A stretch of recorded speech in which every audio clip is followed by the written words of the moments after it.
worried that you might be the cool kid? You wear the latest fashions on top of all the trends? Or have you ever worried you were too much in the mainstream? Always so generic, more normal than your friends? Well, we've devised a test to put to rest your fears. There's no need to panic if you lend us your ears. Tonight you can't sleep easy after all that you've heard. Cause if you like the show, then you're probably a nerd. Oh, Canon, it's Canon, it's all.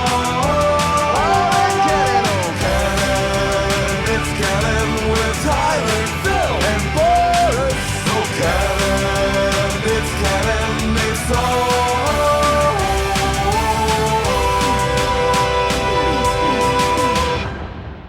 in Canon. It's Monday, and you know what that means. It's time for a new episode of the It's Canon Podcasts. We're your hosts. I'm Boris, and this week I am joined by Phil. That's Palpatine Phil to you. Palpatine Phil indeed, because it was a very busy weekend in the world of Star Wars. So obviously we're going to be chatting about that a little later. That will be our topic du jour. We had all intentions of having Tyler around this week, but I don't know. What did we do this weekend, Phil? You had migraines. I had migraines, and I felt exhausted. Tyler was just felt like crap by the midday. What happened to us, man? Getting old. That's all I can say, man. Right. With any certainty. We are getting old. We can't even make it till 7:30 p.m. It's the long weekend was in fact long, I guess. I don't know. It's like you say, I didn't even do anything this week. Right? I didn't expend any energy towards anything. Well, I did do a big cleanup in my production space. I'm in the process of some things that way. But that being said, I shouldn't be this exhausted today. What did I do? I literally just did family stuff, if at all. I didn't go out like, a Boris night out. There was no Boris nights out. That doesn't happen that much. Right? So it's like, what's going on, man? What's going on? It just, I don't know. And here we are Monday. Beautiful weather here in the greater Toronto area. Spring-like weather. Might be breaking records later this week with 20 plus Celsius. Like, I think we're even getting humidex, almost 30 with humidex by Wednesday, Thursday, Friday. It's freaking crazy, man. I went outside tonight and it was 26 degrees. That's insane. I kid you not. Like, I'm just like, wow, okay. This is shorts and t-shirt weather. Remember when it used to be you'd be driving around or you'd go to a store and you'd see some young dude in like sandals, shorts, and a sweater. And you think, oh, that guy is just hungry for spring because it's like -5 out and he's already got the sandals and the shorts on, or some girl in the workout shorts and everything. And you're like, oh my goodness, I would be freezing in that. I need my sweater weather. I need my hoodie. That doesn't exist anymore. It just goes from freaking mad winter here to humidex summer in the seemingly course of a week. Like, but I know next week we'll probably be in the minus temperatures. And what's crazy though is that, to end the summer, we get the opposite, right? Where we go from disgustingly humid weather to it's going to snow tomorrow, right? Like we don't get that spring and fall sweater weather, as you put it before we went live, right? Like, it's just crazy. Yep. Man, remember who knew back in the day, global warming, I thought was going to be something like it's just going to get hot and it's going to be hotter. No, it really meant there's no spring or fall and it's just hot and cold. And which just completely F's everything else up, right? Like, it's crazy how much it actually affects. And like, it's not just us, right? Like, I know a lot of people who all of a sudden, maybe it's just because we're all getting older, we're all just very, very much affected by the weather, right? Like, whether it be your knees, whether it be your sinuses, whether it just be headaches and stuff, the pressure just gets to you. Yeah, it does. But that's part of growing old, I guess, or the ever-changing world we are in. I'm sure everybody has a story that they can relate to about that. Yep. I don't think it's unique to old men, us yelling at the clouds. It's just a fact of life. But at the same time, I'm looking forward to participating in the springtime events that are things that happen, like sports events. And, for the first time over the Are you going to weekend. go to BMO? Yes, I am at some point. Yeah, I'm going to return. How many I'm tickets almost do you have? debating. Do you still have one, two? I just have one. I'm thinking about this weekend going. I don't know. So Let me know when you plan to go. Let's let's make a mandate out of it. I know. And like TFC are asking me the same question. Yeah, I got an email from get their name. Doesn't matter. Justin? Yeah, that's it. Oh, he's mine too. Okay, Yeah. there we go. Yeah. Yeah. He's just like, Phil, when you're there, you gotta let me know because I want to come and meet you. Yeah. And I'm like, yeah, okay. Well, I'm just, I'm chilling. But that being said, one of my brothers who isn't local to me, he caught COVID and he got really sick. And the same person he caught COVID off. Yeah, he caught it off of his stepson. The stepson went to his father's place. Father got it, and father almost died. Went in the hospital. The whole thing. Wow. Like it was pretty serious. So be safe out there, everybody. It's still a thing. Got to be cautious still, right? Like, my grandmother, who's been in a nursing home for the past little bit, constant emails of this floor is closed because of COVID. That floor is closed because of COVID. Blah blah blah blah blah. And now there's that that chest infection that's been going around, right? That respiratory infection. So it's just like constant stuff that's happening. Oh my God. But we're here to forget about that stuff because this is geek therapy. I was going to say something here about on the weekend watching all of this fanfare and watching the dates drop for new productions and things like that. The one thing that entered into my mind is the last installment of the Indiana Jones film. That might tempt me to go back to the dank and moist. Oh man. So like you're gonna go watch Kathleen Kennedy be fired in real time, basically. Oh, I've given up on that. That's something that's never gonna happen. Oh, she's retiring when she's leaving. As far as I'm concerned, she'll take over Disney. And you know what? Every year I go through that negative loop where I get influenced by influencers about her. And then I just kind of sit back at Celebration, watch everything and go, you know what?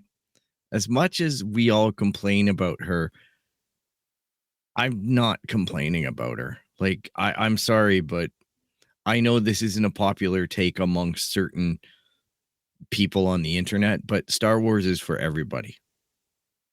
That's bottom line. I agree. Star Wars is for everybody.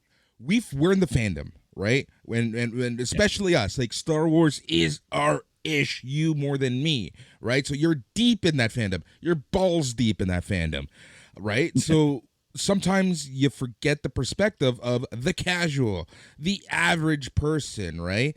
And just like you said, Star Wars is for everybody, right? This happens in any fandom, right? I see this heavily in wrestling, where we have to remember that they don't book stuff, they don't make stuff, they don't technically not everything is meant to be for the hardcore fan. Right. And I think that we in the fandoms really need to remember that at some point. I just point to our fandom episode from when we relaunched the show a few years ago. Right. Like it's just like fandoms are interesting. And like I know I kind of make jokes about the fandoms, which I shouldn't, because that's the fandom that literally feeds me through these shows. Right. But it's just something to be cautious about, right? And it's like everyone just needs to take a step back, be a little more tranquilo, and just remember that like being part of a fandom means that you love something so much and you're so passionate about it. But there's other people, and you can't criticize other people because they don't love it as much as you. But guess what? They're bringing money. They're also supplying a shit ton of money to stuff. You and I went through this with soccer, right? Like supporter versus casual fan discussion, right? Well, the big thing is this. you cannot like something in Star Wars. Mm-hmm. You're entirely entitled to that. But you don't need to get on the internet and try to shout down somebody who does love it. That's the thing. Like, I think there's going to be coming up, there's going to be things that I don't really participate as deeply in. Like, I kind of disconnected over the Bad Batch a little bit, but Obi-Wan. At the end, I got through it. Obi-Wan was touch and go, but at the end of it, I go, man, watching people react to those actors and actresses on stage with Celebration, it hit for a lot of people, and good for them. Good for everybody in that, because Star Wars is for everyone. Like, if it's not my brand of Star Wars, I'll just go and lament over Andor being the greatest show that I think came out of last year. But hey, it's just, you don't need to weaponize it. That's all. It's you can enjoy it for what it is. I'm not here to judge you on it. Nobody should be judging you on that. Enjoy it for what it is. If it makes you happy, then continue on with it. But if it doesn't, keep on searching for stuff. Eventually you might come up with something that works for you. I'm a little bit nervous about Skeleton Crew, to be honest, but I'm curious to see it though. Yeah. And we'll talk about everything Star Wars Celebration later, and we'll talk about like what we're hyped for, we're less hyped for. We'll get some reactions. We'll kind of talk about some of the fandom stuff as well. Yep. Oh yeah, we are. Yeah, like I say, this was my weekend. was Star Wars junkie mode, and yeah, we did go through this. We did go through this with the TFC stuff too. Yeah, and I think this is a great thing, right? This is a great comment right here from David. Roshan. There are a lot of movie franchises that put out absolute crap, knowing it was crap, just to make some last breath bucks. Star Wars is not that. That's exactly it, right? Like, I agree with that. No. Star Wars is still trying. They're trying. They're trying. But the thing is, right? Star Wars was in a bit of a flux as Disney Plus was introduced, as new pressures. They had to find their voice. They had to find their direction. I think we can take Dave's comment and flip it into maybe this is what they're doing with Indiana Jones 5. Look, when again, I until I see it, until I know more, until I see it, might not be the crystal skull. Yeah, it might not be the crystal skull. That's the thing, right? But when initial reports from people who claim to have gone to screenings say, and that it made Crystal Skull look like like a great movie, like a classic. Oh. But this is early cuts of the movie, right? This apparently, is early, yeah. Disney went through deep cuts and changes and iterations and reshoots for what is now the final cut of Indiana Jones 5. So we'll see what's going on there. Hey, the trailer gave me feels. Like, that's all I can say. And I got like there was a little bit of an emotional moment where it was the finality of the music. Yes. Really struck me. And that was like goosebumps and, teary eyes, because it's like excitement and saying, the whole idea, they're not hiding it. This is it. And the idea of saying goodbye, and, that line that he has where he goes, I want to retire. And you're like, oh, like this is going to be a movie that celebrates Indiana Jones and starts to put Indiana Jones' legacy to bed. And I think that that's an excellent move. So I'll retract my prior comedic cynicism. No, but we'll see what happens, right? I know that there are plans to continue something in the Indiana Jones universe on Disney Plus, but maybe those plans were scrapped with one of the reshoots based off of information that's out there, right? I will say this, like Disney are basically saying their previous attitude was that their stuff is their stuff and they're going to put their stuff on Disney Plus. Well, now Iger has come forward and issued a bit of a statement somewhere. I'm going off of memory here. But Iger's basically come forward and said, we'd look into selling some properties, like, or licensing out some properties. So I think prime on that is Aliens, and possibly Paramount has interest in Indiana Jones. Like, there are a lot of moves that they can do with franchises because they want Disney to be Disney. They want Disney to have animation, Pixar, Star Wars, Marvel, this type of flavor of entertainment. But I think that they might be looking to maybe move part of the MCU, like a Deadpool. Like, this is going to very much be an experimentation on how Deadpool 3, if it does go off through Disney, or if it's just Disney controls it and distributes it under somebody else. Yep. But these are things that are in play now because they are refining their brands and sharpening their knives. Look at the way that they handled Avatar 2 going on. Like, they sold it first. They didn't put it straight to Disney Plus. That's got its own date that's coming, along with rental and those types of things. So then the Avatar 2 opens up.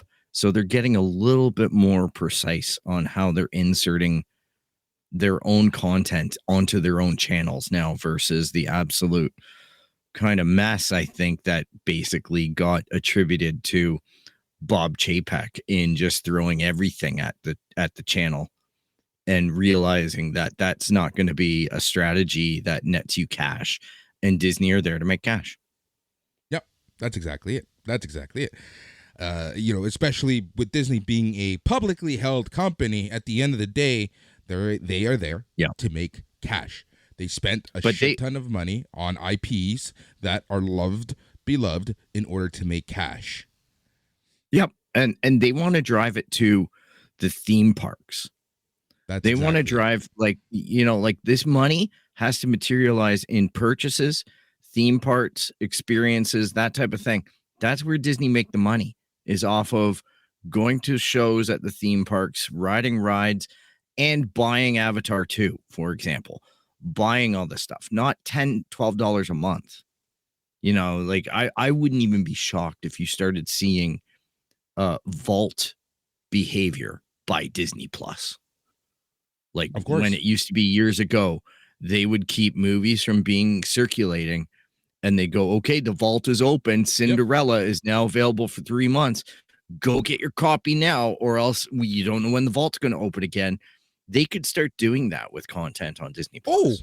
Oh, 100%, especially as trends and metrics. And I don't have the numbers right now to back this up, but I do remember doing research for our streaming episode, which is yet to come. And there was this trend where more and more people are rotating their streaming services, right? And I have friends who do this, who 1 month they'll get Disney, 1 month they'll get Crave, 1 month they'll do Netflix, 1 month they'll do whatever else, right? Rinse and repeat. So with that strategy in place, I can 100% see Disney saying, all right, this is the 1 month, for 1 month only, you can watch XYZ. Yep. Watch the entire Marvel Cinematic Universe for the next 60 days, motherfuckers. Yep, and that's what it's all about. And then they know either they're going to get a drop or they get sustained subscription, because that is the big, the money win, right? Is just leaving you in the ecosystem so that they never really mess with you. Yeah. Anymore, right? It's just funny, always dipping in your pocket. I understand some people's just absolute frustration with some of these classic IPs, right? And what Disney and other companies, we're focusing on Disney, right? Because I feel like Disney has bought a lot of classic IPs, from the Muppets to whatever else, right? Like Star Wars and Marvel, and blah, blah, blah, 20th Century Fox, right? To reunite, like to unify the MCU. Exactly. So like for me, one of the arguments that I see a lot from people is, just milking that dead horse, that cow, right? Like just beating that dead horse, milking that cow while you can, blah, blah, blah, blah, blah. Why are they ruining this franchise? Disney isn't going to spend billions of dollars on this IP without creating new content. exactly. That's counter argument to that. I know because I know how some of these people think. They're gonna be like, then keep it true to whatever it was. Times have changed, right? Like, oh yeah, audiences have changed. I don't want to get into this woke debate right now, but things have changed, right? And that's all I'm gonna say. Well, and that's what I mean about something like, just for example, Skeleton Crew, which is definitely designed or looking like it's for a younger audience, like a different generation.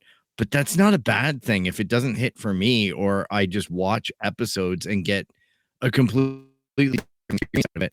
I get that the audience has to change for Star Wars. I get you need to be, more inclusive, or at least take aim at different demographics. Like that makes sense to me. I feel bad for Willow not getting a second season because I felt like it targeted a fresh audience that, unfortunately, the nostalgia brand isn't going to pull people into it at that age that it was actually intended for. It's just more so like Dad would come in and say, I used to watch Willow. It was a weird show. It was a movie. And then watch that show and go, well, this wasn't the Willow I watched, and I don't know how, modern families interact with streaming and stuff. It feels like it's a very personal thing with it being on devices and whatnot. So it just feels to me like the way that most people tell me about it. It's like, well, my kid goes into his bedroom and watches his phone until I tell him to shut it off type thing. So, or we mess with the internet. Right. Yeah. I guess that's where like none of us, me, you, nor Tyler, could really answer that. I kind of see how my brother handles it, and it's very much family TV time, but everyone kind of does their own thing, right? At the end of the night. Yeah. Yep. You're gonna run off into your room, and I think that's the thing that does blow old man Phil's mind. Is what? Just how I remember a friend. He's got a teenage kid that he's bringing up. It's not his, but he's married into it. And the kid was like, he was asking him, like, what do you want to be? Do you want to be a sports star? Do you want to be a movie actor? Like, do you want to be a film star or something like that? What's your pipe dream? Kid turns to him and says, I want to be a YouTuber. And he told me that, and this was years ago. And I'm like, the hell are you talking about? Who? And then it realized when I started surveying the YouTube landscape, of which we're participating. I get the irony. But I see it now, and I see it differently because I understand a little bit more from the younger generation's eyes. It's like, these are the people that they find accessible. These are the people that seem to be successful. These are the people that they aspire to be because this is what they watch. They don't necessarily pick up their phones and go, I want to go watch Disney Plus. They go, I'm going to go watch YouTube because it's an app on my phone. It's data. It's not, and I can interact with them, and I can, you know what I mean? Like, there's a lot of lures to this. With Twitch, right? Yeah. Like, I know a lot of my friends and their kids, and they're like, they treat these YouTubers and streamers as celebrities almost, because they, when we were growing up, celebrities were completely unattainable, right? Unless you went to some signing, unless you were lucky enough to catch them on the street somewhere in LA or wherever, right? But nowadays, in Toronto. Yeah, but nowadays it's so different because, like, streamers, like, we have that interaction with these streamers, with people, right? Because you see them on a rectangular box, you see them as celebrities, right? And you kind of like them and blah blah blah blah blah, right? So it's very weird because I have a friend's daughter who sees these YouTube stars and streamers and cosplayers as celebrities as opposed to Hollywood stars and stuff like that, right? It's just completely different than like how when we grew up, right? So yeah, that's what it is. And I think a large part of it is for the simple fact that you can interact with them. Like, they're people. Yeah, they're people. Yeah, like that's the thing. Like around me in my area, I have 3 really big YouTube people. I have Maddie, I forget his last name, but he works with Peter McKinnon. Yeah. Yeah. And he's got his own branding channel. And then you got Peter McKinnon, who's shooting like blocks away from my house. Yeah. Downtown. Yeah. Yeah. Does he still have that studio right downtown? No. Maddie took that studio over. That's by the library, right? Yeah, that one's over by the library. But Pete moved across the street, and he's below the old Made in Mexico place right now. Oh, yeah. But he's renovating an entire floor in that building. And he's moving there because he moved out somewhere else in town and didn't like it. It was too big and empty, I guess. Like he likes his space like that. Probably like so anyhow, Peter McKinnon. Too. Well, yeah, I think he misses his coffee and all that kind of stuff, right? Like it was a difficult space. Especially for someone who does a lot of traveling like he does, right? I'm sure that he likes keeping certain things the same. Yep. So, it's proximity because his dad, Monty, has his own YouTube channel and writes books. And Monty's in town. Dave knows Monty. That's been chatting in our chat. So anyhow, McKinnon family, great.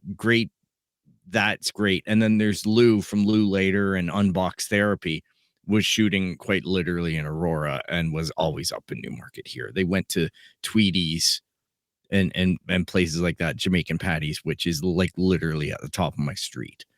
So when I went on my chicken sandwich runs, it was because Lou was dropping all of these places that were making chicken sandwiches here. That's hilarious. Yeah, but that's the thing, right? Like I feel like you can interact with some of these people more, and yeah, it's such a weird world that we live in now, and it's like the irony is like we refused to step into this world for the longest time, but at the end of the day, this is the only way that any brand can grow at this point, right?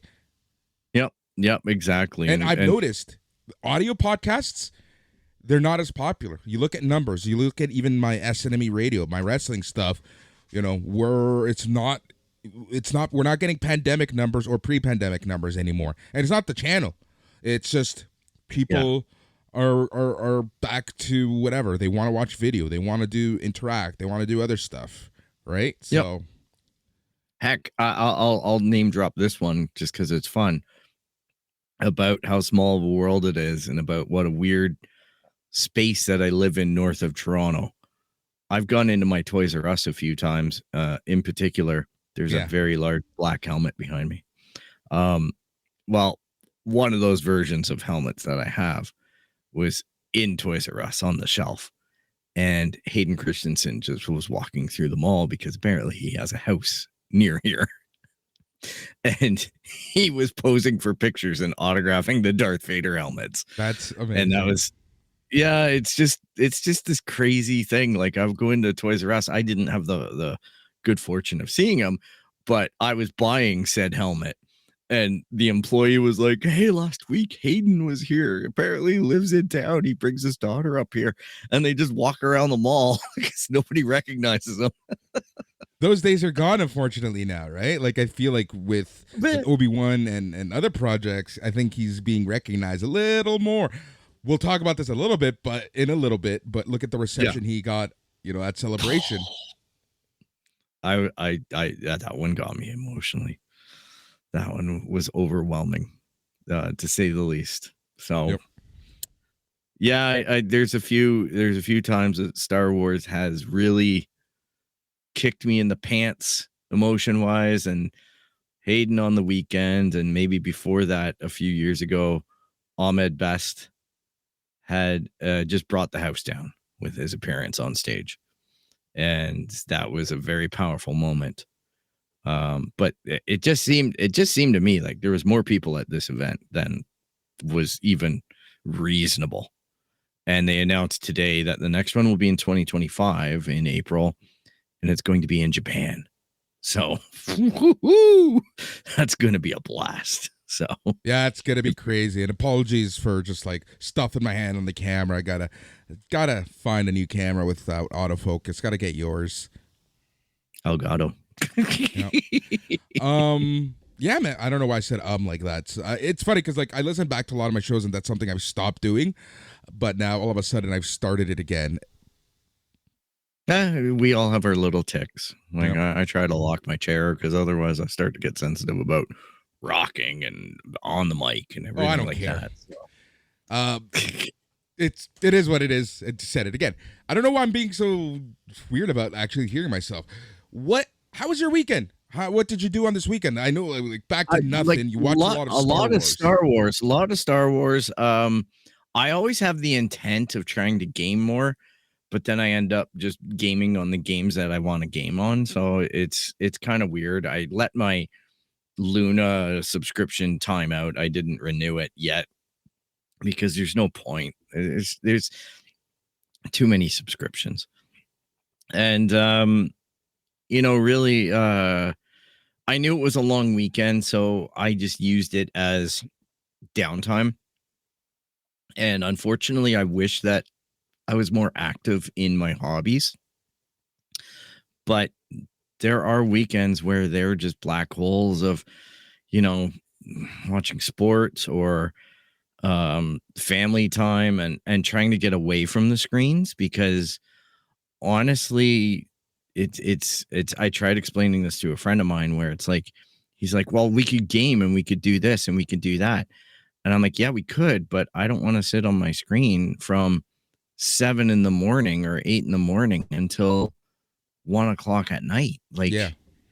I need to disconnect. And now that the weather's better, it's like going for walks and exercising and a lot of, really boring sounding stuff. But for me, it's just trying to re-engage with the world and I'm cleaning up my space here because I realized that I hadn't been in good habits here because of the pandemic and just being stuck inside for so long and wanting to stretch my wings now, my arms and re-engage with some stuff. So I'm going to try and find that balance and, the geekdom's never far, because all that being said, like I say, I watched like summary shows of the stream, like that were hours, like Saturday night, I was up until 2 or 3 a.m. just watching Celebration. You know what's funny?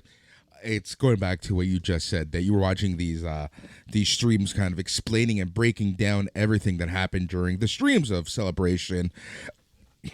You can never complain to me about how long our season review shows are about anything ever again, my friend.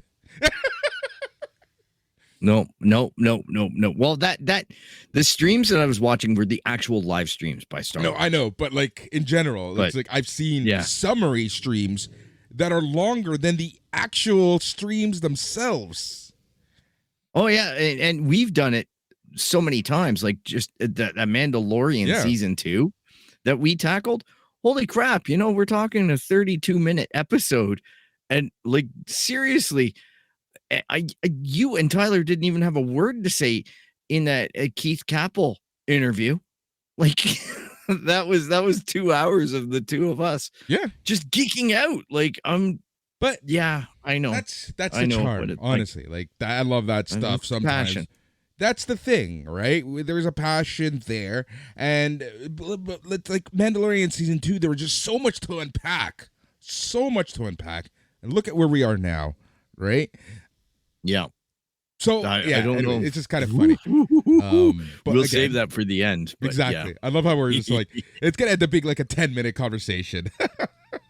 Yeah, I think there's gonna be some locking horns. Maybe, I don't know. There's gonna be some perspectives. We'll see. So it kind of sounds like that was your weekend. Did you watch anything outside of the streams? The only things that I've watched that maybe I haven't said on the show are. I did watch Avatar 2, the Way of Water. Somehow I might have bought the French version. I don't know, but you can change it to English titles. But now I have the Load of Life or something in my the Low of Life. Water low. And anyhow, I'm like, you gotta be sure you say low of life, low, as opposed to the load of life, or La Vie de Low, or something like that. So anyhow, I've got this French Avatar 2 title in my YouTube purchases, but Sure. I watched that, and holy cow, that was a long ass movie. Speaking of long ass stuff, Yeah. I actually had to break that one down into 2 or 3 sittings. But again, Pain in the ass too, because it didn't immediately go over to YouTube. So I had to watch it on a large TV through Google TV was the only way I could access that movie for the weekend. what's So interesting, you're not the first person to say that there are some issues with that movie in particular and YouTube. yeah, it's weird, right? On YouTube, they give you a warning. They tell you that if you buy this movie, you have to have an HDR capable display or something like that. Oh, They're like, we don't have a 720 stream of this. You're going 4K UHD type thing. So it's like, okay, I just thought high definition was high definition. You're either going to have like 1080 or 720 1080 or 4K, right? Like I just thought it's one of those three. That's the beauty of high definition, but apparently they're pushing formats and whatnot and audio and all this stuff. It still played great because I do have like a 4K TV like right on this wall, but it was just weird because I'm used to purchasing the movie on Google or activating the movie on Google and then sliding over to YouTube and just picking it up there when I want to, right? So that is a little bit weird, but I overall was quite all right with the story. Was predictable. The outcome was predictable, but it was good to see James Cameron doing his thing. I guess I didn't have any problems with it. I was just like, okay, I accept it. Like, it's not the greatest movie in the world, but it's far from the worst. And I see on the weekend Mario Brothers hit the screens, so to speak. Yeah, and big time. Big time. So it reached. It's making the money. $377 million in worldwide ticket sales domestically from Wednesday to Sunday. 5-day domestic haul was $204.6 million, and I believe it made $177 just on the weekend. I don't have that number in front of me, but I do remember seeing that earlier this morning. But 5 days, 204.6 million worldwide, 377 million. This is now the largest animated opening ever in history.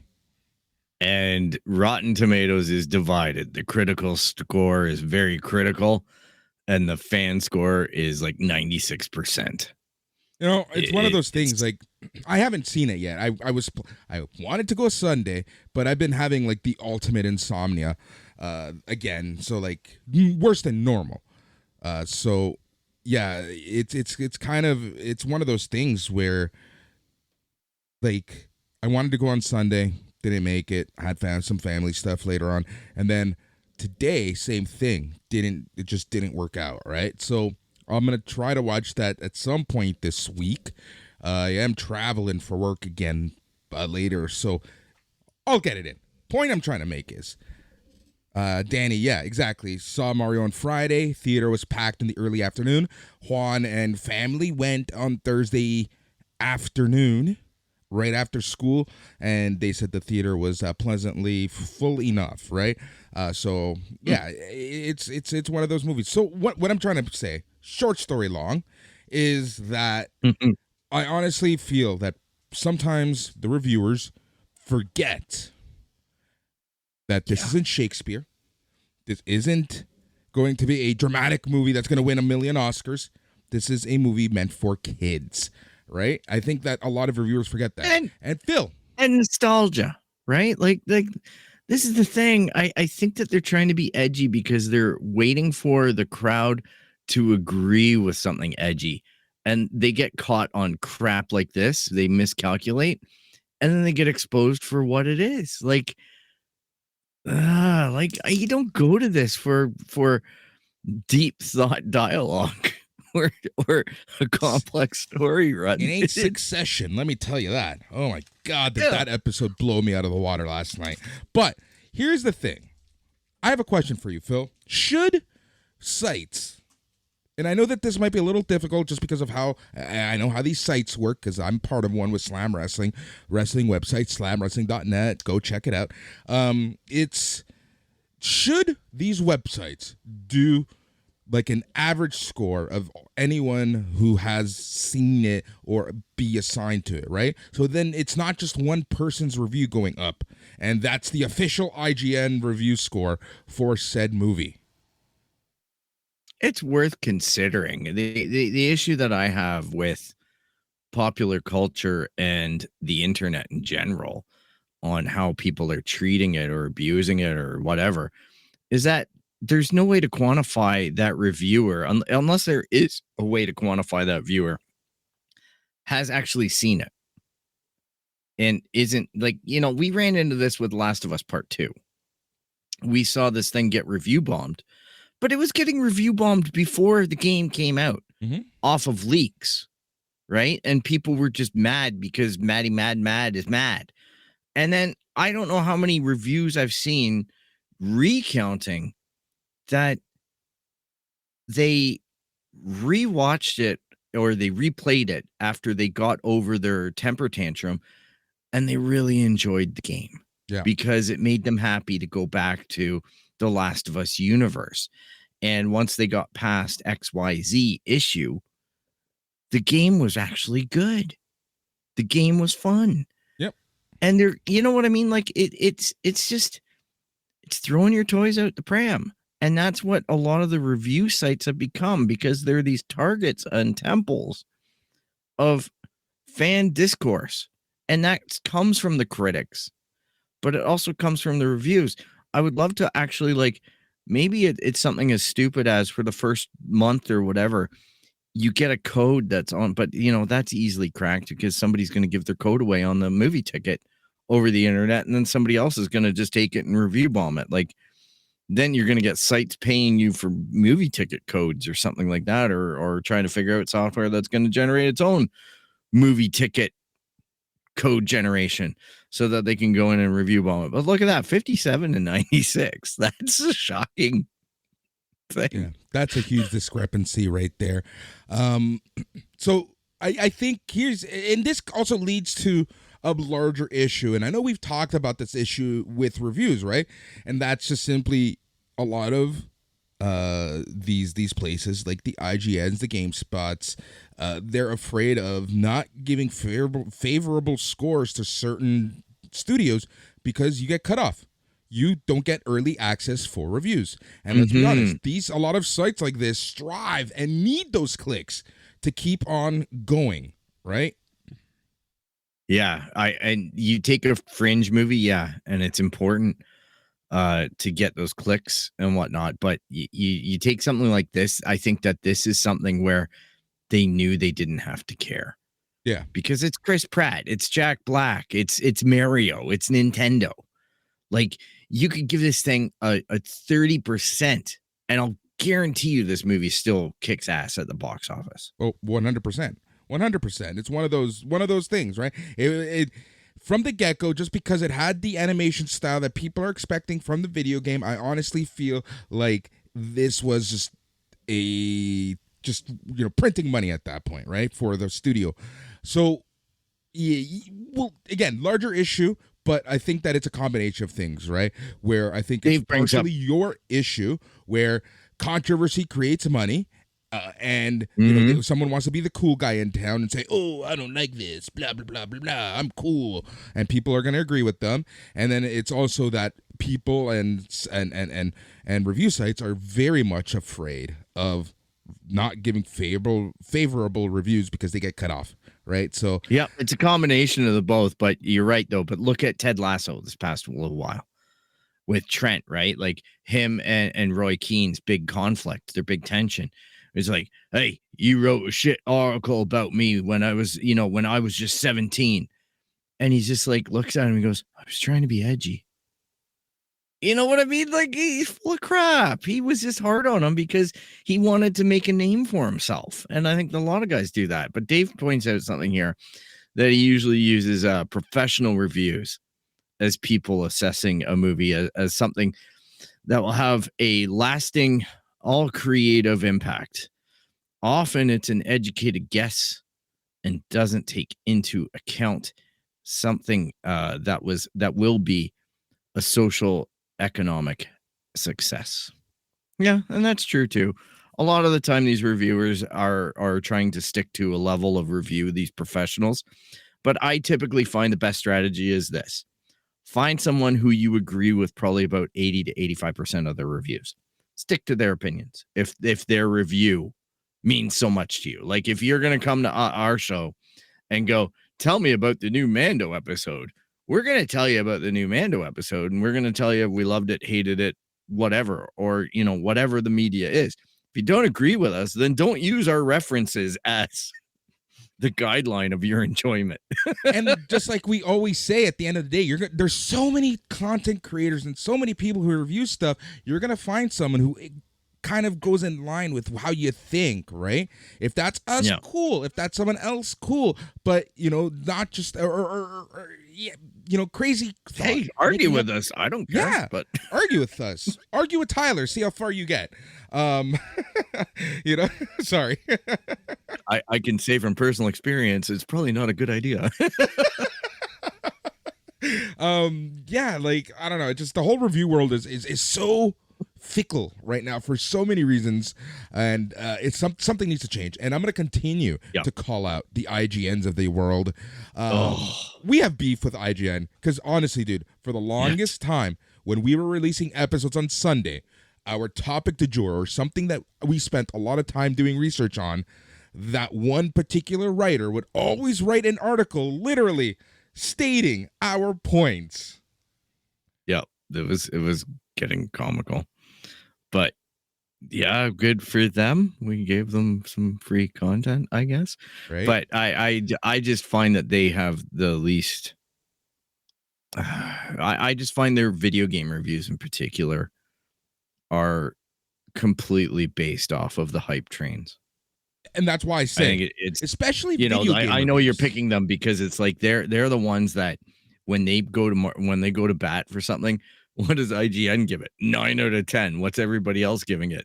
6. Like, you know what I mean? I'm like, yeah, because IGN are scared crapless about not getting that hype train access, because they're usually the house that gets the early access, even to the point as I don't know if you were going there with this, but Redfall on the weekend went live with a bunch of footage with IGN, and now people are pissed about that apparently because it looks like crap.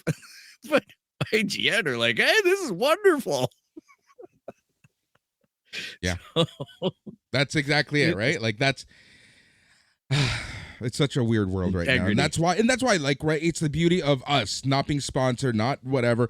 If we get access to stuff, cool. But you know what? I would rather spend money and watch stuff, play stuff, read stuff, and whatever, right? I would rather spend my own money than get something for free a couple days early and have a biased review versus what I like to and have to be in someone's pocket. Yeah. Exactly. And the thing is, early reviews, you have to put so much work into an early review because you get stuff literally days before your review is supposed to go live, or you're gag ordered, right? You're not allowed. There's a publication ban until this day at midnight or something like that, right? The amount of rules that I've had to follow, and especially with House of the Dragon, right? Like to the point where, well, we stopped recording then, but like, I couldn't do anything until Sunday at 8:40 something p.m. So literally right before the episode came out, couldn't even say that we had the episode. Yeah, and the funny, it's just maddening. It's why I watch, for my personal video game reviews, I watch a guy, Carrick, on the ACG channel, and basically for his reviews, he starts off every review. You're not going to find a 2-minute bullcrap review here because he's not sponsored, and any code that he gets for the game, he goes out and he buys the game, then he gives that code away to one of his listeners, and he's just like, because I'm not interested, and he goes, There are certain houses, like there are certain publishers and devs that won't give him early access codes because they don't like his review. And he's like, fine, fuck you. Like, he's just like, I don't care then, because I don't want to review your product if your product's not good enough. Yep, exactly. It's that simple. That's so honestly, I've leaned towards that, right? I'm leaning more towards that with the It's Canon podcast and stuff, whereas I would rather spend our own money or through Patreon or whatever, sponsorship, us use that money to get stuff for the show, right? Yep. But I just don't want to be in anyone's pocket. I never liked that idea. I like the fact that we can be unfiltered and do whatever and say whatever we want, and if we get in trouble, then we get in trouble. If Todd from Tennessee wants to argue with us and you know, call me a spick wetback or whatever he wants to call me, then that's his prerogative. If IGN, if WB Discovery wants to get mad at me because I talk shit about their DC extended universe, let them. Whatever, you know? Yep. DC, hey man, hopefully that turns around. Yeah. Like I you know, my code for even, I shouldn't even say this. My code for even the comics doesn't work anymore. Oh, that's hilarious. Yeah. You and Tyler were going pretty hard on their comic runs lately. So they suck. I'm sorry. DC, Marvel suck right now. It's horrible stuff. I had to give up my subscription passes. I was like, I can't even bring myself. If it's not creator owned, like Image, you know, like the awesome Fearless Freds of the world, I just, they're not good. They're not compelling. They've lost the plot in the comic world, which we should have a comic book special coming soon, just because I do want to expand on this. Like, that world is such. I think there's going to be a really good crossover point with Fearless Fred coming up soon, because he's going to have Dead Romans going, and I think he's just in the editing bay for Mud 79 season 2 right now. Yep. I'm actually really excited for that. Yeah. So he's going to want to be doing press soon. Like, he already is doing a bit for Dead Romans, but we'll get him on to talk all the whole kit and caboodle of stuff. All right. So, you know, so that was that. What else did I do this weekend? What did I do this weekend? Yeah. Like I said, it's just a lot of just random stuff. You know, this weekend in my yearly April the 8th tradition, I watched Empire Records. One of my favorite movies. It's Happy Rex Manning Day. Exactly, Happy Rex Manning Day. So that's always a fun movie to watch. Did you watch the YouTube for Ryan Reynolds? No. He had Rex Manning Day on his YouTube channel, and he brought the actor back. Of course. And made a cult classic drink. It was Aviation Gin commercial. And it's a cult classic drink, and the joke is it's not a cult. And it's very much a cult, and it's just hilarious because I'm like, it's such an obscure little thing, and he did it on April the 8th, and I'm like, oh, slow clap on that, Ryan. Jeez. Meanwhile, on Friday we were talking shit about him. I know, right? That's how jelly my ankles are. I know, right? We're fickle. But yeah, so I watched Empire Records. What else did I watch? I watched this horrible made-for-TV movie that's on Crave right now. I don't even know where it's available in the States. It's called Mary Fuck Kill. It's apparently supposed to be like a thriller, suspense, horror movie. Oh, it's so bad. I've seen porn that's better acted and better quality than that movie. Well, here's the funny thing. The algorithm is doing something to me. Because all of a sudden I'm getting in my phone all the time B-movie trailers. And I flip them to Fearless Fred because I'm like, I know he digs that crap. But I'm like, every time I do it, I'm like, damn it, I'm feeding the algorithm because this is garbage. Like, I've never heard of these movies, these actors. And like, I'm just like, oh, I can just watch the trailer and no, that's not for me. Like, that is not touching it. That looks like it's going to be one of those things that I pass on Prime Video and go, oh yeah, I remember seeing something for that, watching 3 minutes of it and going, oh my God, no. Like the production quality is better on Star Wars projects on YouTube. So Right? No, dude. Yeah. So, yeah, that was horrible. What else did I watch? I ended up watching Spiral, the new Saw movie. That one was okay. Nothing crazy. Nothing crazy. Oh, this is the big one I watched. Uncharted. oh, how did that go for you? Let me tell you this. Let's talk about this for a little bit. It wasn't the worst. If you removed the Uncharted label, and I know that that's completely defeating the purpose, but if you didn't think that this was based off of the video games Uncharted, it was a good movie. It had charm. It wasn't bad. The story wasn't the worst. The ending came out of nowhere, and it was but it reminded me of that Indiana Jones charm. Like, let's remember how cheesy Raiders of the Lost Ark actually is, and how perfect everything gets wrapped up and put in a neat little package in the end, right? Yeah. Well, I think I told you my story about what I did with Uncharted. With your dad? I tried watching it 4 or 5 times and couldn't get past certain points because Uncharted isn't as hallowed as Last of Us to me. Of course. But my brain exploded with Tom Holland being Nathan Drake. That Tom was Holland. Big showstopper for me. That's a big one, actually. Tom Holland, Nathan Drake was essentially Peter Parker. Yeah, exactly. And I couldn't get past that. And then the guy playing is Sully. Playing Sully, Mark Wahlberg. I normally like Mark Wahlberg, but man, oh man, I didn't feel that chemistry was there all that well. But that was maybe just off the early bit. I played a trick on my dad who just likes action movies. And I set him up down on his TV with Uncharted, and I specifically retreated for 2 hours until he yelled upstairs and he goes, "Can you come and turn this shit off?" And I go downstairs. I go, "How was it?" And he goes, "I don't ever want to watch that again. I don't know what you think you're doing." And I'm like, "Well, it was action. It has Mark Wahlberg. He's your favorite." And it wasn't the worst. There's something wrong with that movie. It wasn't the worst. Maybe it's because I watched it at like 4 a.m. because I was still up on Sunday morning at that time. I don't know. I didn't hate it, right? I think you know what it is? I think my bar for that movie was just so low. Yeah. So low because of everything from your stories to other people's stories of that movie that I didn't hate it at all. And it got me thinking, right? That The Last of Us, if The Last of Us wasn't produced and distributed by HBO, I think it would not have been as successful.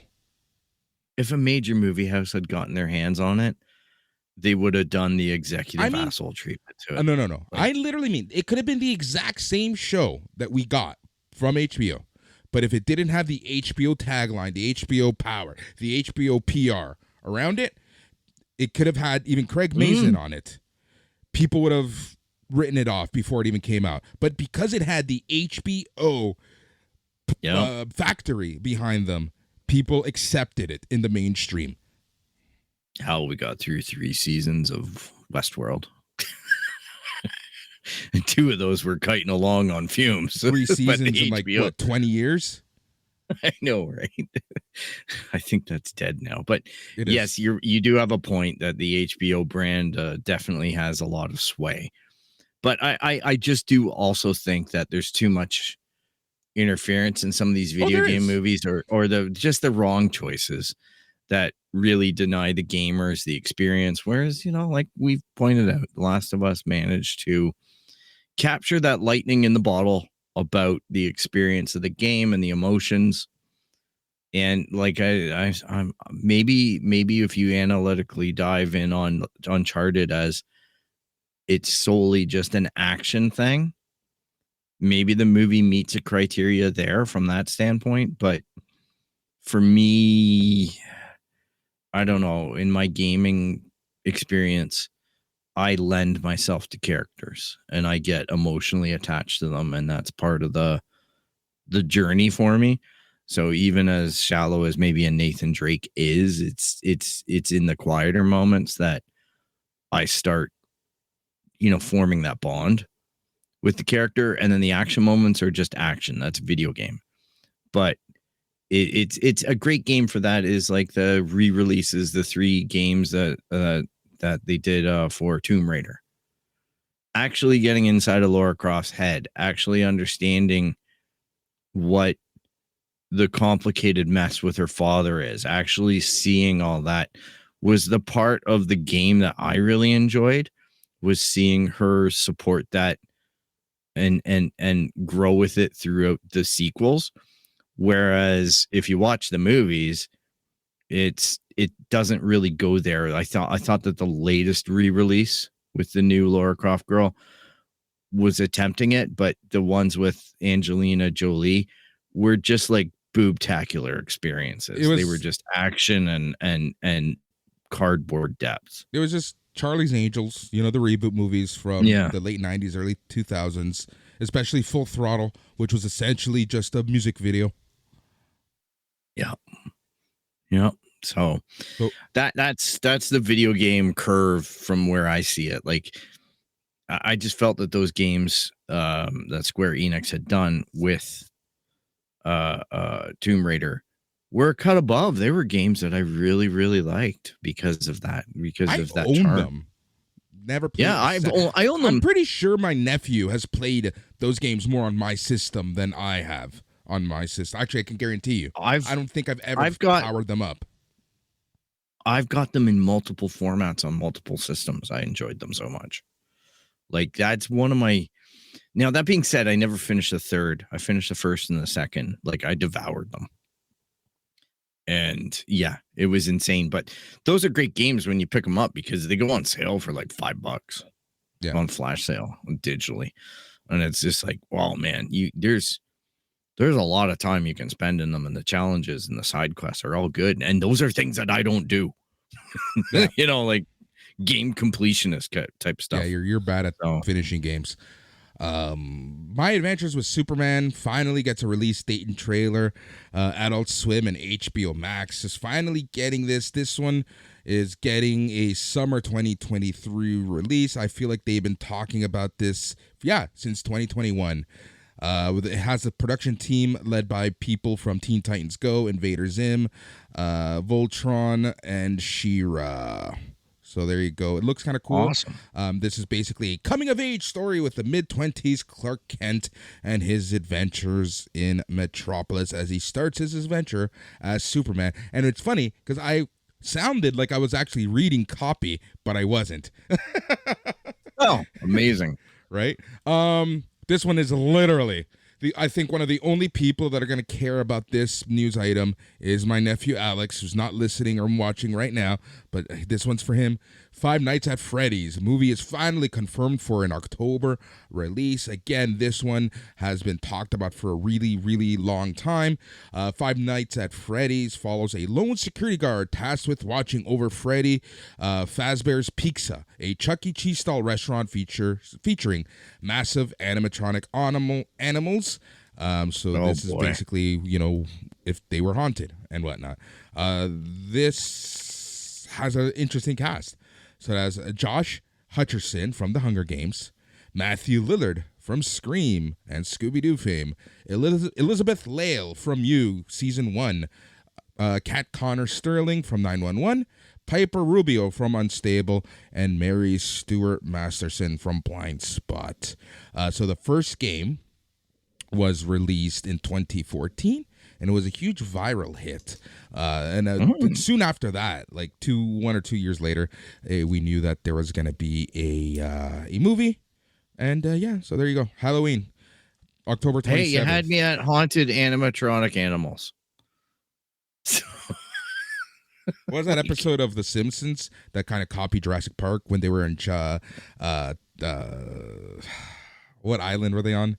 That stupid cartoon they watch. I can't remember. I haven't watched The Simpsons in years. Same. I honestly stopped after the Who Shot Mr. Burns. Yeah, pretty much. That was my die spot, but it's a faded, dim memory. The things that I'm catching now on reruns are Bob's Burgers, Family Guy. Family Guy slays me. It's so politically incorrect. This Family Guy is really bad sometimes. So this one is for people kind of my age. Power Rangers Reunion. So that is 30 years after the fact. Mighty Morphin Power Rangers Once and Always is being released on Netflix. We haven't really talked about this too much. It's really following a lot of the original cast. No Jason David Frank. This was filmed before he sadly passed away. And the famous Pink Ranger wasn't on it. And I kind of like the fact that she was called out. Amy Jo Johnson was kind of called out saying, why weren't you on it? She's like, look, I'm in my 50s. I'm not flying to Australia for 6 months to film this. And I'm in my 50s. I am not putting on a pink spandex for this movie. Fair. Right? Yeah. There you go. So, yeah. Power Rangers, baby. Go for it.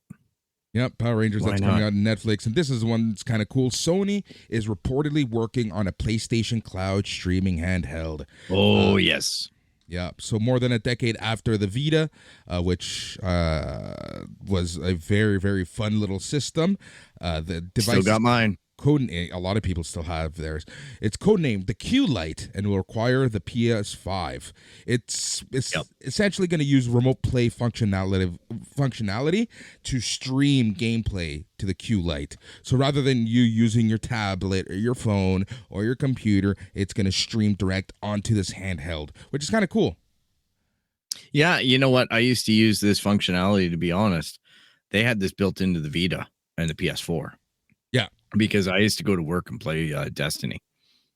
So I would just hop on the wireless network, leave my machine in standby, access it, and then boom, fire up a game, and I could show guys at work. Yep. And it was like, yeah, it's pretty cool. It works well. Like, would I love a standalone handheld gaming system by Sony?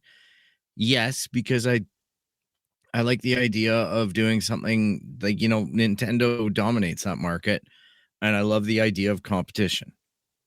So you got the Steam Deck, you got the Asus ROG thing coming out, which are like handheld computers. I just love this idea.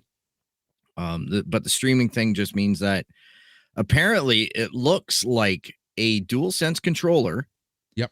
With an 8-inch OLED screen. Yeah, so it kind of reminds me this is going to be like screen and battery, man. Like it's going to be. It kind of reminds me of the Switch, right, where you get the screen. Yeah. Here's the one thing: I really hope that it comes with detachable ends, like the Switch. Please, if it doesn't, I'm not interested in it because once you get stick drift, you're screwed. Exactly. We talked about this it was with you last week on the show, yeah, right? Yeah. I'm like, I can't stand non-detachable thumbsticks like that. That's a big no. That's a huge advantage point for the Switch is you need to replace parts. Sorry, but I honestly I'm so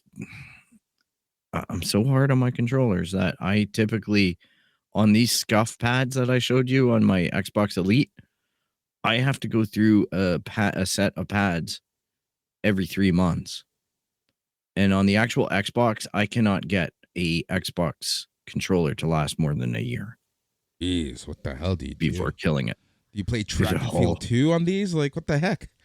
I know, right? Sex you remember games. playing Track and Field 2 on the original? Yeah, the blisters. We had those one thing that was a sex games, and it was like a BBS download, and you had to go back and forth with that. So, no, but it's Forza kills it, and if it's not Forza, it's first person gaming. Like if I go into tournament mode, then I'm that's it. Like if I buy a Halo controller, then I want to play Halo on it, and when I play Halo on it, I'll kill the sticks. I will kill them. So, all right, I think it's that time, Phil. It is time for us to chat. Topic du jour, aka Star Wars. celebration. Alex is here, so we are ready to talk. Yeah, about now it. the show can actually start that Alex is here. So let's get to this. We'll kind of go talking About the about meat of everything, the show. the meat and potatoes of everything. So we're gonna get 3 live-action Star Wars movies from directors Dave Filoni, James Mangold, and Sharmeen Obaid-Chinoy.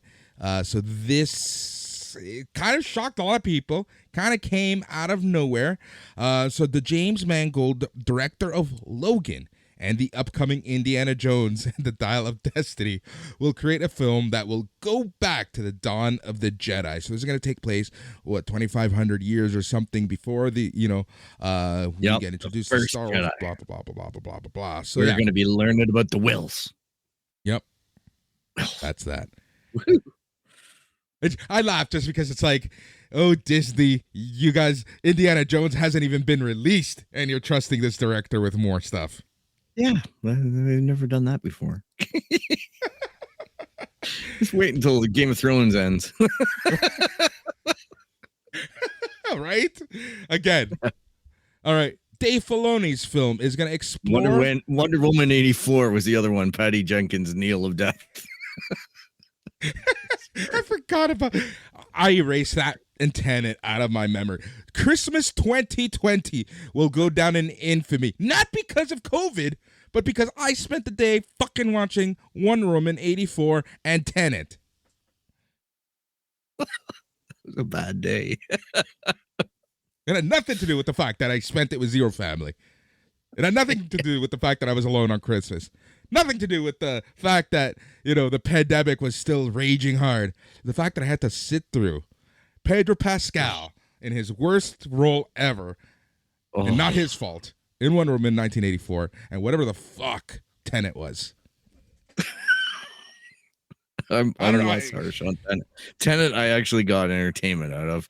All I got out of Wonder Woman 84 was anger. So we got to do like a live stream of us watching both Wonder Woman 1984 and Tenet. Oh my God, that scene with the truck in the desert, they're like, oh, the dolls. Focus. Sorry. Dave Filoni's film is going to focus on the New Republic. So people know Filoni as the creator of Star Wars, The Clone Wars, and Star Wars Rebels. He's the executive producer, episodic director, and writer on The Mandalorian and Book of Boba Fett.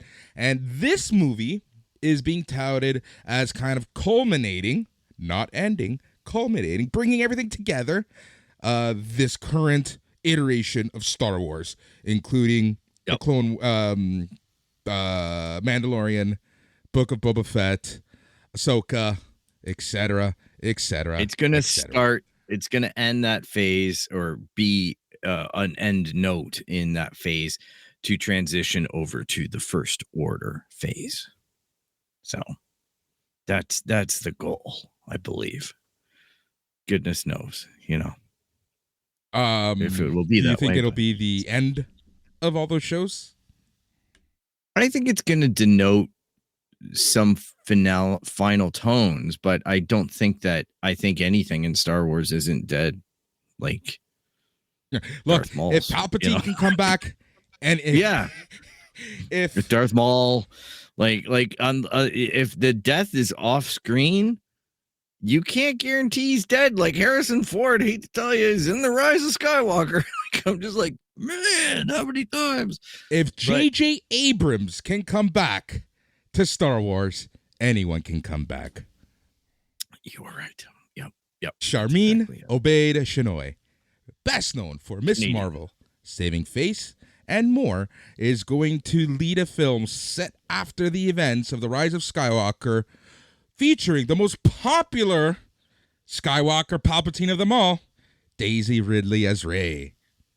Yep. How does that make you feel? Because this particular announcement, oh my God, dude, the fandom collectively just got angry. There was a disturbance in the force. I felt many people screaming at the same time. Yes, there is a group of people that I think would be screaming at that, but on my feeds, because I don't amplify that, I saw a lot of real excitement about her. because I think that she was a bright spot in that sequel trilogy. I think the writing suffered. I think the mapping and the planning suffered. I think that those three movies have issues, and consistency issues, but I certainly hope that they've learned from that. And, from my understanding is Daisy Ridley wasn't too thrilled with the franchise and her experience and whatnot. But now obviously they found some dialogue spot to open it back up and get her back into the franchise. So maybe there's a path to redemption there. I'm optimistic about it. But I am too. The big difference with this stuff is that every other Star Wars movie that's been announced and canceled subsequently was announced and canceled at investor keynotes. Yeah. This was the first time that they've gone to Celebration to announce the movies. So I think that denotes a different tone. And it did. About where they're going with this. Okay. Oh, sorry. Like Taika Waititi. I saw the update for Taika Waititi's movie. He needs to stay the fuck away from Star Wars. That is something that he's continuing to do, but they don't have a release date. Like look, after Thor, I don't want him to touch. Like I just no touchy. No. Yeah. Here's the thing. So going back to your point about the fact that they announced these at Celebration and it being different from investor meetings, which you have to remember, the investor meetings are not meant for the fandom. This is meant for the fandom. So the fact that these are announced at Celebration means, and this is a direct quote from your homegirl, Kathleen Kennedy, and that's all of these films, everything announced is pretty far along. And I like the fact that I can actually do air quotes, and people can now see me do air quotes. Yeah, exactly. And it is important. It denotes a different tone. It denotes a commitment, because you don't go into those spaces. Because if you do go into those spaces and make this announcement, and then the announcement for some reason falls through, that means that you have an accountability to the fan base, which means that you're going to have an awkward conversation versus issuing a press comment that basically says, we've parted ways with, these directors. We're going to continue our commitment to the product and get it out as best as we can, maybe with some different taglines or different director, like Ron Howard. And I like his daughter's doing quite the job, to say the least. Bryce Dallas. Yeah, I don't hate her episodes, but we'll get there. We'll get there. All right. And the other things, I would imagine you're going to start steering into shows, because one of the big news things that we got, there's the timeline. Yeah. One of the new shows that we got is a return, or a imminent release in Ahsoka coming this August. So that to be honest, like that trailer, and I saw little bits. I don't know if you do a search on the internet, you can find some cam footage of the extended trailer that they showed fans. Mm-hmm. Not that I say that that's a good thing to do, but Disney is striking it down pretty actively. We're not doing it. No. It is out there. So it's interesting. So this will be Dave's movie is New Republic kind of ending and kicking into the New Order. Yep. What's interesting here, and Kathleen Kennedy said that they are broadening the timeline, aka moving stuff from legacy to actual canon. And the big one here for me is the one to the furthest left. And for those of you who are listening to this just on podcast version, make sure to check us out each and every single week. We're still determining whether it's a 7 p.m. or 7:30 p.m. Eastern. Most likely 7 p.m. That seems to work the best for everyone. We are streaming on Twitter, Facebook, and YouTube. So YouTube's. we are showing some visuals from time to time.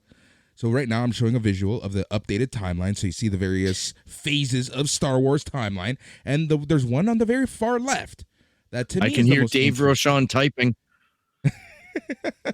Yeah. The old I can hear Dave Rochon typing right now. Republic. Yep. His absolute favorite game was Knights of the Old Republic 1 and 2. Same here. You know, I love this. Oh yeah, like they're high up there. They're high up there for me. I have them multiple platforms as well. I'm excited about this. I'm not as amped right now about the High Republic, but yeah, for the old Republic, I'm way more excited for. High Republic stuff, I haven't really been able to get my mojo going, but everything else I am. Like obviously I'm loving those middle ones. Yeah. It's exciting time. Like I'm really looking forward to where they go with Ahsoka. What do you think about that, Mr. Of Boris? What The specific? Ahsoka trailer. We'll get there in 1 second. One last second. Okay. Yeah, no worries. So, Dave Filoni, obviously talking, and the reason why I stopped is because I have a natural progression with things. Dave Filoni was talking on whether his Star Wars movie is the Mandalorian finale. He says it's quote unquote the next logical step. He says, I don't know if I'd call it a finale. I think of the time period now as the New Republic time period. And it's something that has existed long before we were ever making The Mandalorian.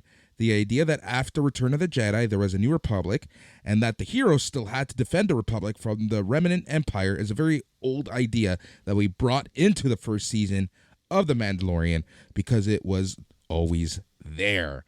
So this kind of leads into kind of like, you know, and what I think is going to be the climax of this era, and that's Ahsoka. Because, my friend, we saw the big baddie. We saw the guy who's everything is leading towards, I think, and that's Mr. General Thrawn. Yep, Grand Admiral Thrawn, Lars Mikkelsen. He's been the voice of him for all of the animated stuff. And he is doing a physical manifestation of him. We saw the back of his head.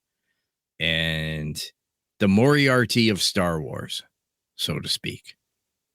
So I don't know about you. And they even dropped, I actually lost my mind in a very good way because they said that he is the heir to the Empire. Yep. Which is the original trilogy, The Heir to the Empire, the original book trilogy that was post Return of the Jedi.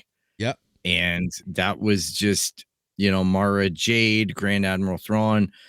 It remains the template for Grand Admiral Thrawn is that version of him, which it always should and will be. He's a guy that understands cultures and he exploits culture to the point of exposing weakness in the races and the different types of Star Wars variants there are. So this is the true, to me, Darth Vader was always scary. The introspection of seeing how actually constructed evil the Empire was in Andor was terrifying. But the only other thing that's ever given me a degree of uncomfortableness in Star Wars as a bad guy has been Grand Admiral Thrawn when he's at his most maniacal. He's definitely stepped it back a little bit in the cartoons, but I expect it to amplify for the television. Well, series. think about where we're at right now, right? Like, without trying to get into too many spoilers, right? You have remnants of the Empire kind of leaning back to Empire stuff. We have the New Republic kind of doing some Empire stuff, continuing some Empire research, right? Yeah. We know that there's this underground, well, I suspect that there's this underground movement and sympathizers towards the Empire. We're seeing the outer reaches of the galaxy who aren't part of the New Republic being shunned by the New Republic, who might play a larger role moving forward. All right. Yep. We're seeing space whales. I just wanted to say space whales. Got to say that once every episode. Purrgil. Yep. So I really do see this and Grand Admiral Thrawn being like the grand poobah of this generation of Star Wars. Like he's going to play a pivotal role of where we're going with Star Wars in the near future. I think Moff Gideon eventually, like we talked about before, theories, but I think Moff Gideon is the kind of guy that would be reporting to a Grand Admiral Thrawn. I think that this may start to unfold this week, because I don't think it's an accident that they marched Mickelson out there on stage by accident. Like, I think that this coincides with the twists that are going to be coming in The Mandalorian. So to put him in the teaser trailer for Ahsoka, the back of his head is huge for Star Wars. That is crazy ambitious. The actual trailer, which I think we're probably going to get rumblings to want to see May 4th. Apparently that, they showed that cut to the crowd. And that one, you see him full face. Yep. So yeah, there's a lot of stuff that Star Wars is very careful about timing things, even though it doesn't always go to plan. But like, that's why they had to release a Lego set for August 1st, but they didn't announce it until the episode dropped with that crab droid, which we found out this week. That crab droid scene bears a lot of significance for the repercussions of Mandalorian stuff. So yeah, this is all really doing what some people were complaining the Mandalorian wasn't doing, and getting stuff done fast enough. Maybe I was complaining a little bit too much on the other side about it going too fast for my likes, but it seems to be gathering up to, this is the new narrative pace, and this is what we're doing. And Ahsoka looks like it's going to fall in line with that and consistently hold on to where this is all kind of going in a good way. Mary Elizabeth Winstead is playing the live action version of Hera. That's going to be really cool. We know that Iman Esfandi is going to be playing Ezra. That's going to be really cool as well. Really looking forward to that. And Sabine. Yes. Sabine, we know. Yeah, she got introduced last year at Star Wars Celebration. And and then we have the one lady, I don't know her name, from Mandalorian season 2 that had the Beskar spear that Ahsoka had to fight to get and defeat. She's a 7th sister. She is in this as well. She's goddaughter of a big martial arts guy, the Bruce Lee. She is Grand Admiral Thrawn's right-hand man, so to speak. And she is prominently featured in Ahsoka as well. Yep. And she was interviewed, and she says that she is fiercely loyal to Grand Admiral Thrawn. Yep. So this is going to be interesting. Yep. Sabine is played by Natasha Liu Bordizzo. That's going to be really cool. I think one of the announcements that I was really looking forward to, I was a little nervous that this wasn't going to happen. And part of me wish it didn't happen, just because I think the expectations are going to be large. But I feel that this particular IP in the Star Wars IP has a lot of more stories to tell. And that's that we are for sure going to be getting Andor Season 2. And they are aiming for an August 2024 premiere. Yep, they're filming right now. So the cast was there, present at Celebration and production. Tony Gilroy spent a lot of time. And my understanding was that Tony Gilroy got brought in by Kathleen Kennedy after the original director for Rogue One started getting off the pathway that Lucasfilm was desiring. And I forget that guy's name too. But anyhow, it's too many names. But Tony Gilroy was brought in previously of Bourne Identity fame, and was brought in as a director for Rogue One, begrudgingly, not being a Star Wars fan.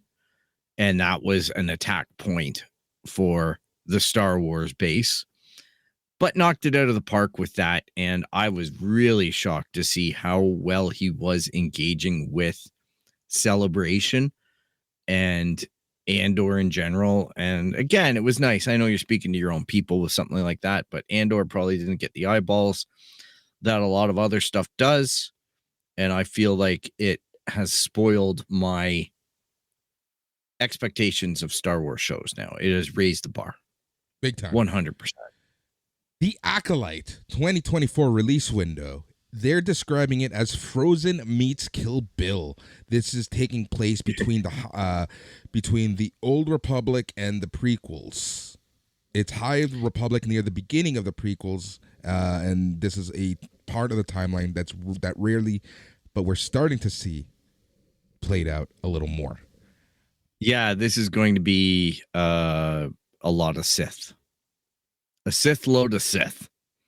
Nice. So, but I think at the same time, this might be something that misses my demographic, and that's okay, because Star Wars is for everyone. I could see this maybe appealing to teenagers or angsty people, like maybe a young Hayden Christensen.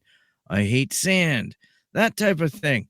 I don't know. Maybe I'm wrong, but it just struck me as a little bit of anime action-y, and you know, that Disney-esque stuff that they were talking about, but we didn't see anything. We just saw people saying what Boris has said.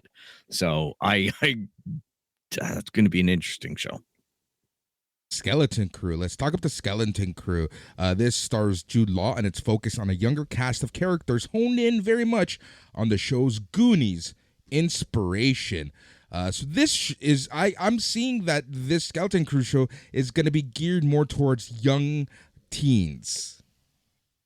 Yep. Another one that I'm calling out that might miss my demographic group, but might still get my eyeballs on it, because Jude Law is in it, which is an interesting choice. And it also takes place, I think it's part of the Mandoverse. I think it's part of the timeline that we're in right now with the Mandalorian and Ahsoka. I just hope that they rein that back in a little bit in terms of what the commitment needs to be from the audience to watch it. I hope they don't do any major crossover-y stuff in this. If it's something that's geared towards different audiences, let it be for that audience. Don't try to force eyeballs into it, because I think that could be a really hazardous mistake. Like, look, some of us sweaties, I'm going to watch it all. Like I may say putting on the disclaimer, but I'm going to watch it all. I'm going to consume it all. But a lot of people won't. And then it's going to be like, Phil, what do I need to watch in order to watch Ahsoka season 2, if there is one? And it's going to be like, well, go back and watch Skeleton Crew episodes 3 and 4, because this happened and Mama Ahsoka came in and had to do this. You know what I mean? Like, I don't know. Or Mando came in and had to do that because Pedro Pascal got a rider in his contract extension that said he needs to be present on set for XYZ. Which, interestingly enough, Pedro Pascal wasn't at Celebration. But he did appear on screen a few times. Yeah, he's definitely wielding influence in there. For sure. So he's just got other commitments. I would Don't imagine. talk ill of Papi Pedro. Oh, no, he does great every time. Wonder Woman 84. Star Wars Tales of the Jedi is officially getting a second season. Yay. Good. Yeah. More animation, better for me.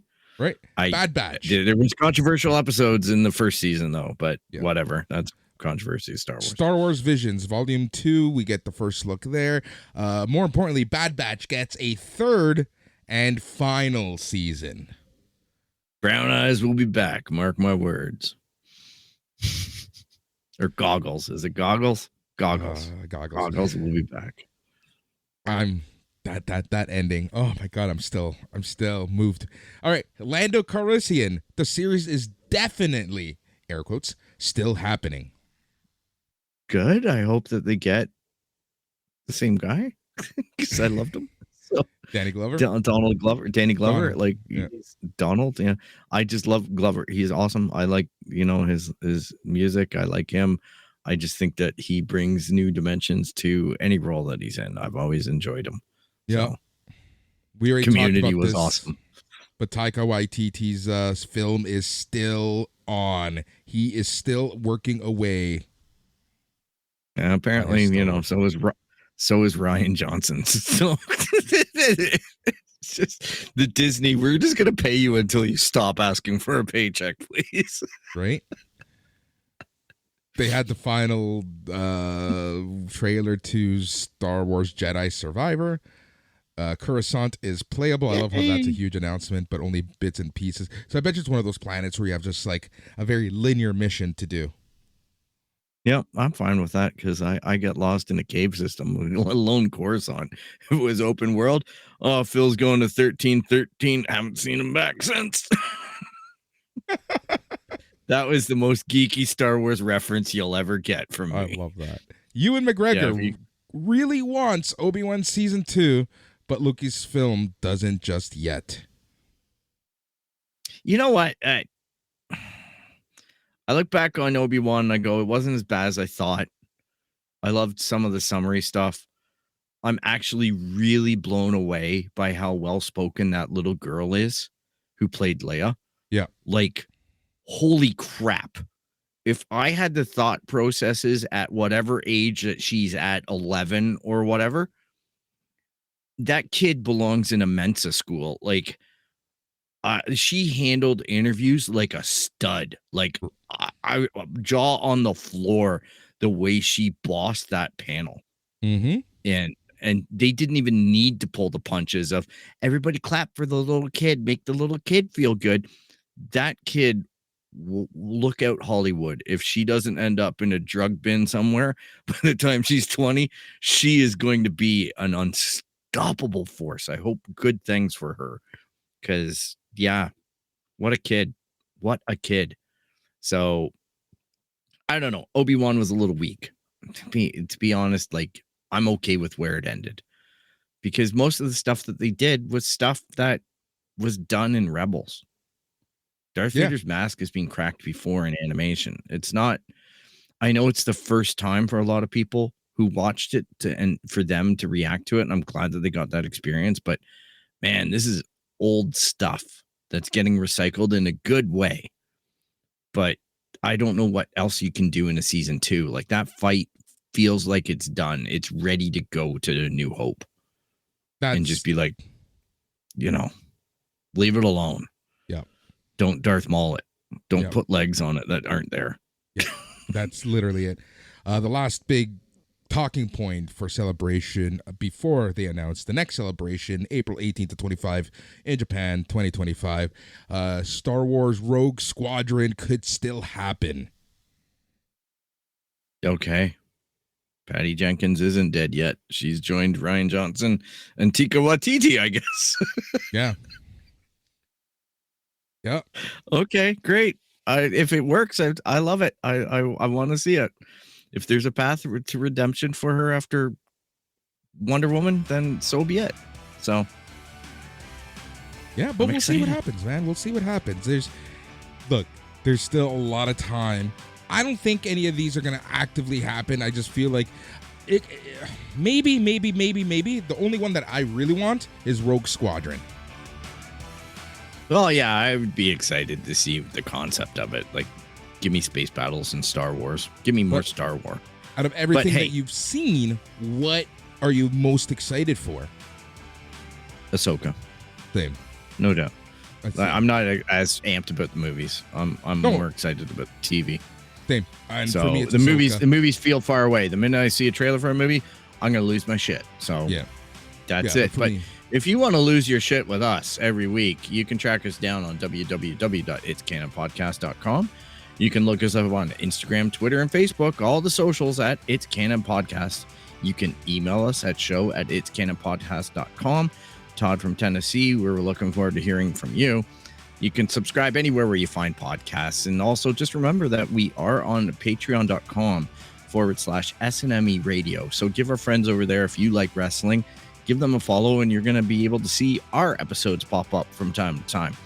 So that being said, you can also track us down on YouTube, Facebook, Twitter for these live streams, and maybe even one day Twitch. We'll see what happens. But tune in on 7 o'clock, maybe 7:30 sometimes. But we're shooting for in that area for your weekly podcast. And please be sure to leave a like on the YouTubes and subscribe and hit the bell if you want to know when we drop these crazy episodes, just in case we do it in a different time. That's exactly it. So thanks so much, Phil. As always, Phil, it's always been a pleasure geeking out with you. Like I like to call this show Geek Therapy Plus at this point. Thank you all for listening to the It's Canon Podcast, a show where we chat about anything and everything, because we chat about all things comics, books, movies, Star Wars, video games, you name it, we'll talk about it. He's Phil. I'm Boris. Thanks for listening. Till next Monday, stay safe, stay tranquilo. Goodbye. And thank you to all the people actually in our chat. So on our beta test here. So thank you so much.